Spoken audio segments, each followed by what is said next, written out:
Hello everybody, welcome back to our YouTube channel SP groups of education. आज की इस video का topic रहेगा जिन बच्चों का अभी एग्जामिनेशन नहीं हुआ है 12th का, उनके लिए टाइम टेबल। अब आप एक चीज समझ के चलिए, ऐसा बहुत सी बार होता है, ये इसी साल नहीं है कि बच्चे लास्ट टाइम पे बिल्कुल पढ़ना स्टार्ट कर रहे हैं। हमेशा से ऐसा हुआ है, बच्चे बहुत लास्ट में बिल्कुल पढ़ना स्टार्ट करते हैं। एक ये आपको अपॉर्चुनिटी मिली है कि आपको बहुत सारे डेज बढ़ गए हैं आपके एग्जामिनेशन में। अगर आपकी अभी भी प्रिपरेशन नहीं है तो आप इस टाइम टेबल को फॉलो करें और गारंटी में इससे लिखवाइए कि आप 85 टू 95 के बीच में लाए करेंगे। 85 टू 95 के बीच में। अब देखिए, सबसे पहले तो समझना क्या है आपको, कि अभी आपके पास 15 डेज इस मई में बचे हुए हैं और 30 डेज जून में बचे हुए हैं। अगर जुलाई से भी एग्जामिनेशन होते तो आपके पास इतना टाइम है कि आप अच्छे से हर चीज कवर कर सकते हैं। ठीक है, तो आपके पास टोटल 45 डेज है। 45 डेज को आपको डिस्ट्रीब्यूट बिल्कुल सेम इसी वे में करना है। 15 डेज एक पार्ट और 30 डेज एक पार्ट। ये 15 डेज का पार्ट है, इसमें आपको करने हैं सैंपल पेपर्स।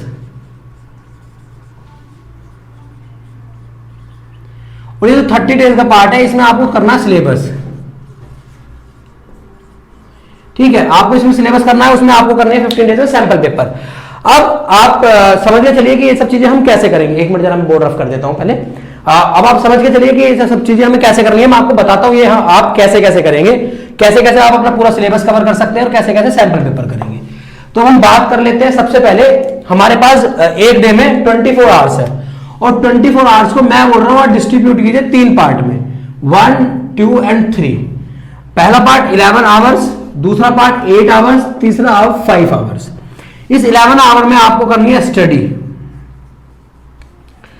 और इस स्टडी का भी टाइम को 11 आवर को भी मैं बोलता हूं आप 4 पार्ट में डिस्ट्रीब्यूट कीजिए।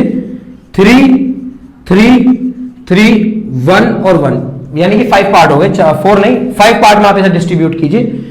इन 3 पार्ट में आप लीजिए मेन सब्जेक्ट अपना, जो आपके मेन सब्जेक्ट है, और ये 2 पार्ट में आपको लेने हैं नॉर्मल सब्जेक्ट है जो आपके, ठीक है, मतलब जो आपके मेन सब्जेक्ट से अलग है। अब बात करते हैं हम 8 आवर क्या करें।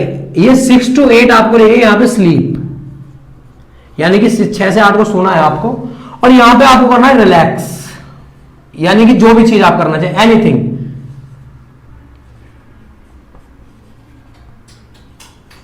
ठीक है, ये चीज आपको करनी है। अब हम बात करते हैं कि अब ये हम 3, 3, 3 और 1 कैसे एक्सप्लोर करेंगे। तो हम देखते हैं, हमको 3 घंटे फिजिक्स, 3 घंटे केमिस्ट्री और 3 घंटे मैथ्स पढ़ना है। यानी कि 3 घंटे फिजिक्स, 3 घंटे केमिस्ट्री, 3 घंटे मैथ, 1 घंटे इंग्लिश और 1 घंटे जो आपका अदर सब्जेक्ट है। ये हो गई साइंस वालों की बात। अगर हम यही दूसरे स्ट्रीम से बात करें तो same BST, accounts and economics and अगर हम ह्यूमैनिटीज में जाएं तो ह्यूमैनिटीज में हमें क्या करना है, हमें पॉलिटिक्स, हिस्ट्री और ज्योग्राफी ऐसे करके पढ़ाई करनी है 3-3 मेन सब्जेक्ट में। और आपके इंग्लिश को आप 1 आवर देंगे डेली, अब से इनफ है, आप बहुत अच्छे मार्क्स गेन कर जाएंगे इंग्लिश में और हर सब्जेक्ट में। अब हम बात करते हैं कि हम कैसे करें। हम पहले लेते हैं फिजिक्स। फिजिक्स में हम आपको मैं बोलता हूं आप 3 आवर स्टडी कीजिए मेरे कहने से, और आपको बहुत, ठीक है। अब हम बात करते हैं फिजिक्स की। तो फिजिक्स में हम आपको 3 आवर लेने हैं फिजिक्स में, और इन 3 आवर में आपको क्या क्या करना है। आपने जो पूरे साल नोट्स बनाए हैं, पूरे साल, आपको वो नोट्स देखने हैं फुल ईयर वाले जो आपने बनाए हैं। और सेकेंडरी आपको चीज देखनी है, अगर ठीक है, इसके बाद देखना है आपको एनसीईआरटी, जो हमारी महान बुक है, हमारी गवर्नमेंट और हमारी सीबीएसई के थ्रू हमें मिलती है। आपने यहां पे क्या करना है, इस बुक के क्वेश्चन करने हैं, सारे टेक्स्ट क्वेश्चन प्लस सारी एक्सरसाइजेस प्लस एग्जाम्पल्स।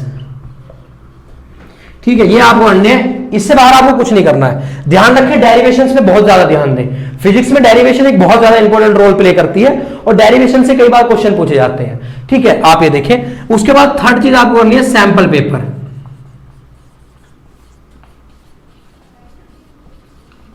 ठीक है, सैंपल पेपर आपको मिनिमम कितने सैंपल पेपर करने हैं। मिनिमम आपको सैंपल पेपर करने हैं 15, आपको 15 सैंपल पेपर मिनिमम करने हैं, 15 से कम नहीं होना चाहिए। ये हो गया आपको फिजिक्स फॉलो करने का तरीका। अब हम बात करते हैं फिजिक्स के बाद केमिस्ट्री की। फिजिक्स में ध्यान रखें, आप एनसीईआरटी की बुक ना प्रेफर करें, मतलब रीडिंग के लिए आप बुक से टॉपिक ना समझें, क्योंकि एनसीईआरटी में बहुत कॉम्प्लेक्स चीजें दी गई हैं और वहां से आप जल्दी से समझ भी नहीं पाएंगे। अब हम बात करते हैं अगर केमिस्ट्री की, तो केमिस्ट्री में क्या करना है। केमिस्ट्री में भी आपको डेली 3 आवर्स देने हैं, और केमिस्ट्री में भी आपको 3 ही चीजें करनी है। आपके नोट्स जो आपने बनाए हैं फुल ईयर, प्लस आपकी एनसीईआरटी की बुक। एनसीईआरटी की बुक आपको रीडिंग के लिए लेनी है यहां पे, मतलब एनसीईआरटी की बुक से आपको रीडिंग करनी है, आपको पढ़ने हैं टॉपिक्स एनसीईआरटी की बुक से। फिर उसके बाद आपको क्या करना है यहां पे एनसीईआरटी की बुक्स, टेक्स्ट प्लस इन टेक्स्ट प्लस एक्सरसाइज क्वेश्चंस। वो तो टेक्स्ट में आ गए एक्सरसाइजेस प्लस एग्जांपल्स। आपको ये तीन चीजें बिल्कुल करनी ही करनी है एनसीईआरटी की बुक से। अगर आप केमिस्ट्री में इतना करेंगे तो आपके लिए इनफ है। प्लस एक चीज आपको और करनी है, वो करनी है सैंपल पेपर।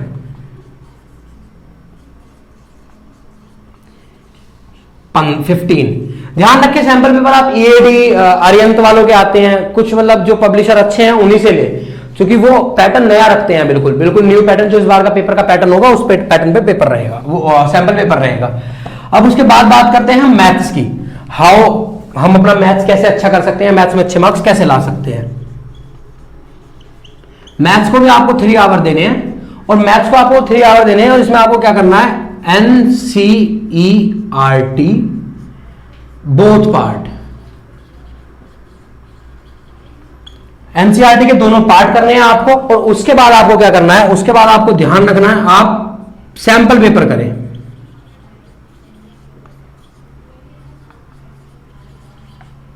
सैंपल पेपर करें आप इसमें 15 सैंपल पेपर आपको मिनिमम करने हैं हर सब्जेक्ट में। उसके बाद आप थर्ड चीज में क्या करें, आरएस या फिर आरडी, जो भी आप बुक आपने पूरे साल पढ़ी है वो। अगर नहीं पढ़ी है कोई जरूरत नहीं है ये दोनों बुक करने की। अगर पढ़ी है और आपके पास ये दोनों चीज करने के बाद टाइम बचता है तो आप यहां पे जाए, वरना कोई भी आपको नीड नहीं है आरएस और आरडी छेड़ने की।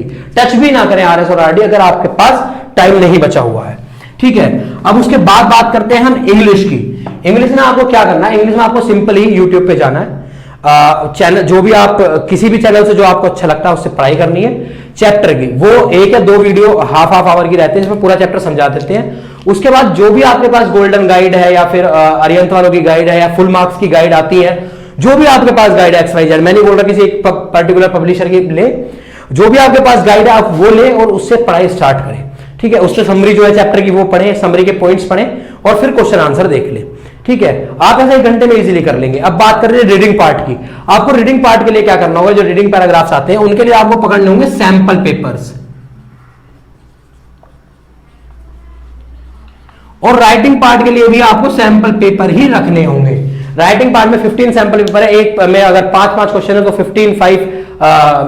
15 into 5 करेंगे तो मतलब आप काफी सारे क्वेश्चन वहां से कर पाएंगे, ठीक है। वो कोई इतनी बड़ी इशू नहीं है, आपकी वहां से क्वेश्चन नहीं कर पाएंगे, वो हो जाएगा। इंग्लिश आप इन दोनों चीजों तो बहुत अच्छे से कवर कर सकते हैं, किसी भी एक गाइड से पढ़ें। और 15 सैंपल पेपर आपको करने ही करने हैं हर सब्जेक्ट में। 15 सैंपल पेपर यहां पे बहुत ज्यादा जरूरी है अगर आप नहीं पढ़ रहे हैं तो, ठीक है। अब बात करते हैं, ये चीज हो गई। अब ये पढ़े किस टाइम, कब पढ़े, रात को पढ़े, दिन में पढ़े।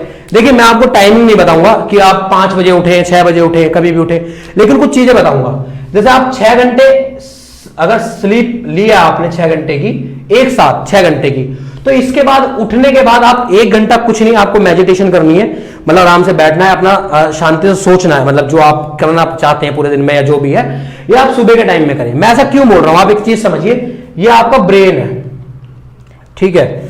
हम बात कर लेते हैं, ये है आपका ब्रेन, ये आपका ब्रेन है। या आपने फिजिक्स पढ़ी दिन में, या आपने केमिस्ट्री पढ़ी दिन में, या आपने मैथ्स पढ़ा, या आपने इंग्लिश पढ़ी, या आपने अदर सब्जेक्ट पढ़ा, ये घर वालों का आपने सुना, गेम खेला, वीडियो देखी, ये सब चीजें करी, तो ये ब्रेन में सब घिचपिच हो गई। अब इस घिचपिच को दूर करने के लिए हमें अपने दिमाग को करना होगा शांत, और शांत करने के लिए सबसे अच्छा ऑप्शन होता है मेडिटेशन। तो इस वजह से मैं आपको प्रेफर करूंगा कि आप 1 आवर दिन में डेली पर्टिकुलर 1 घंटा तो आपको मेडिटेशन देनी ही देनी है, चाहे सुबह में चाहे शाम में। लेकिन आप रिलैक्स हो, मेडिटेशन कर लेते कुछ देर पहले और कुछ देर बाद भी, ठीक है। अब आप एक बात समझिए, आप कभी भी ना फिजिक्स और केमिस्ट्री एक साथ मत पढ़िए, आप मैथ और फिजिक्स एक साथ पढ़िए और केमिस्ट्री थोड़ा बाद में पढ़िए। मतलब एक साथ में तो कभी आपको पढ़ने नहीं है तीनों सब्जेक्ट, ना दोनों, कोई भी 2 सब्जेक्ट एक साथ नहीं पढ़ते, सबके बीच में 1-1 आवर का मिनिमम गैप होना चाहिए। और उस 1 आवर में आपको क्या करना है, आप आराम से म्यूजिक सुने, बहुत लाइटली म्यूजिक सुने, ज्यादा हार्ड म्यूजिक नहीं, लाइटली म्यूजिक सुने, बीट वाले म्यूजिक सुने, ठीक है। और आपको दूसरी चीजें क्या करनी है, आपको दूसरी चीजें करनी है, अपने माइंड को रिलैक्स करना है। रिलैक्स करने के लिए आप बहुत सारी चीजें, जब म्यूजिक सुने, आप लेट सकते हैं, थोड़ा देर स्लीप ले सकते हैं, उन्हें 1 आवर में, हाफ आवर की, आप इतनी देर के लिए आप ये सब काम करें। अब इसके बाद क्या करते हैं, 1 मिनट में जरा बोर्ड रफ कर देता हूं।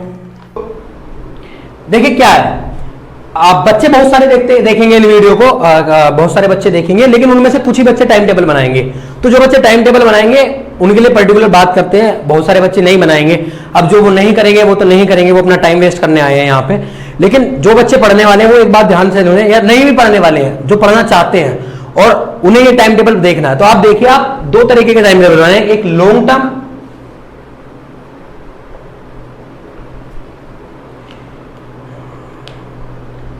और एक टाइम टेबल बनाए आप शॉर्ट टर्म। लॉन्ग टर्म और आप शॉर्ट टर्म 2 तरीके के टाइम टेबल बनाएंगे, जैसे मैंने आपको बताया। और आपको करना क्या है, आप ना, हाँ, लॉन्ग टर्म में आप 45 डेज आप कैसे कैसे वर्क करेंगे ये आपको पूरा मैंने बता दिया है। आप उसे कॉपी पेन पे लिख लें, चैप्टर वाइज कि मुझे इस डेट को ये वाला चैप्टर पूरा करना है, इस डेट को ये वाला चैप्टर कंप्लीट करना है, ऐसे। और शॉर्ट टर्म में आपको क्या करना है, डेली, कि भाई इस डेट का मैंने ये सब लिखा हुआ था और मैंने कंप्लीट क्या किया। आप इस टॉपिक पे बात करेंगे कि ये सब मेरे पास लिखा हुआ था, लेकिन मैंने उनमें से कंप्लीट क्या क्या चीजें की। ठीक है, ये आपको 2 तरीके के टाइम टेबल बनाने हैं। अब सबसे इंपॉर्टेंट ज्यादा चीज, जो सबसे इंपॉर्टेंट चीज है अच्छे मार्क्स लाने के लिए, वो है एक अच्छा बच्चा होना। और अच्छे बच्चे एक काम करते हैं, अच्छे भी नहीं, जो बच्चे पढ़ने वाले होते हैं वो एक काम करते हैं, या जिनके अच्छे मार्क्स आते हैं, ये पहले से देखा गया है, वो रिवीजन आपको जरूर करना है, हर चीज का रिवीजन करना है। अब आप ये रिवीजन करेंगे कैसे, आप देखिए, मैंने बोला आप 3 घंटे फिजिक्स को दीजिए, कि 3 घंटे केमिस्ट्री को दीजिए, 3 घंटे मैथ को दीजिए। ऐसी जो अदर स्ट्रीम्स हैं वो 3-3 घंटे अपने मेन सब्जेक्ट को दें। और उसके बाद उन लोगों को करना क्या है, उन 3-3 घंटे में से 2.5 घंटे तो करनी है पढ़ाई, मतलब 2.5 आवर्स तो आपको स्टडी करनी है, फुल्ली स्टडी करनी है। लेकिन उसके बाद जो आपके पास हाफ एन आवर बचा हुआ है, वो हाफ आवर बचा हुआ है, उसमें आपको रिवीजन करना है। जो चीज आपने पढ़ी, जो आप पढ़ रहे हैं वहां पे, उसका आपको रिवीजन करना है, जो आपने पूरा पढ़ा। ठीक है, अब इसके बाद बात करते हैं जो आपका रूम होगा जिसमें आप बैठ के पढ़ेंगे। ध्यान रखिए, अगर आप बेड पे पढ़ रहे हैं बैठ के, तो आपको बेड पे कुछ और काम नहीं करना है, केवल पढ़ाई करनी है और बेड बिल्कुल साफ सुथरा रखना है। मैं नहीं बोल रहा कि आप एक पर्टिकुलर रूम ले लीजिए, आपके पास एक पर्टिकुलर रूम होना चाहिए, लेकिन आपके पास जो रिसोर्सेज हैं आप उनमें ही करें। ठीक है, और यही चीज आपको करनी है। आप अगर बेड पे बैठ के पढ़ते हैं तो बेड पे सोना नहीं है, फिर वहां पे आपको केवल वहां पे स्टडी करनी है। ठीक है, ये चीज आपको ध्यान रखनी है। और इसके बाद आपको क्या करना है, आप कुछ चीजों का ध्यान रखेंगे, आपको खाना ज्यादा नहीं खाना है। ठीक है, मतलब खाना आप 5 बार खाएं दिन में, मुझे कोई प्रॉब्लम नहीं है, लेकिन एक बार में आपको पेट भर के खाना नहीं खाना है। ठीक है, इससे क्या होता है ना, आप खाना खाते हैं, आपको नींद आती है, आप सो जाते हैं, वो एक बहुत बड़ा इशू बनता है स्टूडेंट लाइफ में। और आप ज्यादा से ज्यादा ट्राई करें कि आप टेबल चेयर पे बैठ के पढ़ाई करें, तो वहां पे ना पढ़ाई आपका करने का मन अच्छा करता है। अगर आप फिजिक्स पढ़ रहे हैं तो आप हल्का हल्का म्यूजिक चला सकते हैं, हल्का, तेज वॉल्यूम नहीं, तेज वॉल्यूम होगी तो आप चीजें कंफ्यूज कर जाएंगे। हल्का हल्का म्यूजिक चला सकते हैं, मैथ में ऐसा कर सकते हैं, लेकिन आप केमिस्ट्री में ऐसा नहीं करेंगे। ठीक है, लाइटनिंग अपने रूम की अच्छी रखें, टेबल लैंप अच्छे वाला रखें, ये सब चीजें अगर आप करते हैं तो ठीक है। आपके पास इस टाइम नहीं है तो आप खरीद भी नहीं सकते, आपके पास नहीं हो पाएगा, ये पॉसिबल चीजें नहीं है। तो जो जितने आप रिसोर्सेज हैं उतने रिसोर्स में आप रहें। ठीक है, और लास्ट में मैं यही बोलूंगा, घर पे रहें, बी सेफ रहें, ये टाइम है, ये एक अपॉर्चुनिटी है जिसे आप एक्सप्लोर कर सकते हैं बहुत ज्यादा। ठीक है, तो आप देखें, आपको बहुत ज्यादा मेहनत करनी है इस टाइम में और अच्छे मार्क्स गेन कर रहे हैं। ठीक है, thank you and have a nice day, be safe. अगर आपको चैनल वीडियो अच्छी लगी तो शेयर करें अपने दोस्तों के साथ, लाइक करें, सब्सक्राइब करें। Thank you and have a nice day, be safe, be at your home.